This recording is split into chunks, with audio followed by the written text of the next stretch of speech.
Ndio umetoka upande gani wewe? Musa, sio nilipa school fees ya mwaka mzima. Sasa ndio nini unafanya nyumbani wewe? Zilikuwa zimestrike. Shule ndo zilikuwa zimestrike.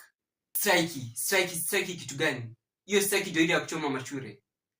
Sasa ndio wameleta nyumbani ndio mchome wasasi. Ndio mtuchomee manyumba. Tutawachoma aje mamshuali? Sasa tutawachoma aje? Sasa tutachoma aje wazazi? Sasa ndio unataka wazazi wakufe na stress. Sasa jinaurisa, wacha nipate kwa moja hiyo strike. Sijachomeka shule. Sasa mnasema tutakuja kuwapea stress. Mlikuwa mnataka tuchomekee shule. Sasa jinaurisa, wacha nipate kwa moja hiyo strike wewe nikodeshe. Mna strike kitu gani? Ndio nini niliwafanikia ndio mstrike? Kwanza wewe leo unaenda kwa nyanya yako, huwezi kwenda huko. Ndio mkuje mtuchomee manyumba na mtuchomee kasi. Mimi hata nisingekuja. Mimi siendi ushago. Mimi siendi ushago hapana. Mimi siendi ushago kwanza.